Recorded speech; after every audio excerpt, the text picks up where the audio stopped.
in 1830, only a few miles away from what is now the great city of Cincinnati, lay an immense and almost unbroken forest. The whole region was sparsely settled by people of the frontier, restless souls who no sooner had hewn fairly habitable homes out of the wilderness than, impelled by some mysterious impulse, they abandoned all and pushed deeper still into the forest. Such a man was Murlock. He was not old, not more than 40, but he looked old. He had a long, full beard, poorly kept, and had not been shaved for many years. A reddish-brown streak ran from the right corner of his mouth to the chin. He was tall, had sunken cheeks, eyes too bright, and wore, with evident discomfort, ill-fitting garments. He was plainly an unhappy man. He lived alone in a house of logs, surrounded on all sides by the great forest. No neighbors were near. He had none. The cabin was almost without furniture, and its one window, if it could be called a window, was so covered with old boarding that it admitted no light. It was, in short, altogether forbidding in character. Nobody could remember when the window had been boarded, or why, at some time unknown, prior to the settlement of the region, Murlock had been a young man. He had come into that wild country with a young wife, and the neighbors, the few who had since come to settle within 20 miles, said that in the early days of their life there, Murlock had seemed not other than the ordinary man. His wife had been a good woman and comely. They had made their rude clearing together. They had built their log house together. Something of grace and order had come with her into the wilderness. And then she had sickened and died. The fever had taken her, as the fever took so many in those years. Murlock had done what he could, which was very little. He had no means of summoning a physician, nor any neighbor near enough to help. He nursed her as best a man might who is unskilled and frightened. For days he watched her fail. When at last she lay still, he could not fully believe what lay before him.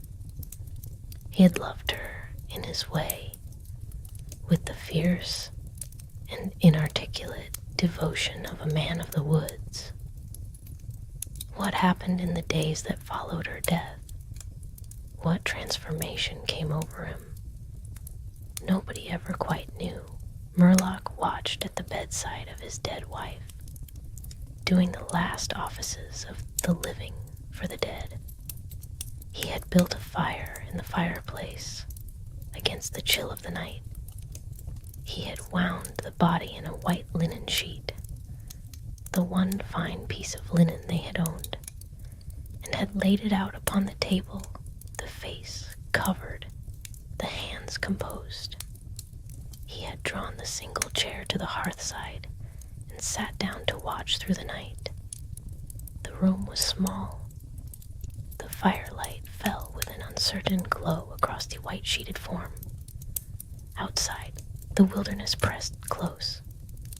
The wind moved through the great trees.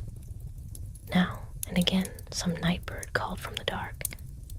Inside there was silence, save for the fire. Murlock sat rigid in his chair, staring at the shrouded figure on the table. He was a man broken by grief and by those days of helpless watching, those days of nursing without hope. He was exhausted past the limit of a man's endurance. At some point in the long vigil, without design, without willing it, his chin dropped upon his chest.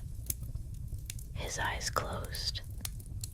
The fire burned low, and Murlock, the faithful watcher, slept. He was awakened by a sound, a soft, stealthy, continuous sound, as of something moving upon the floor. He sat bolt upright, bewildered by the dark. The fire had burned to a few faint embers, and straining his eyes toward the table, the sound continued.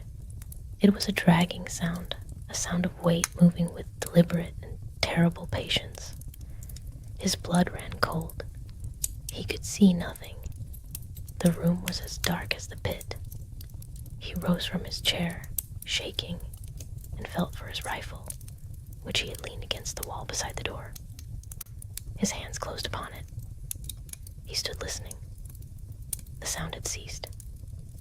Then it came again, a low, guttural breath, close to the floor, and with it, the faint but unmistakable sound of something tearing. Murlock's throat was dry. His hand on the rifle was trembling, yet he steadied himself with the deep instinct of the frontier man who has faced danger before.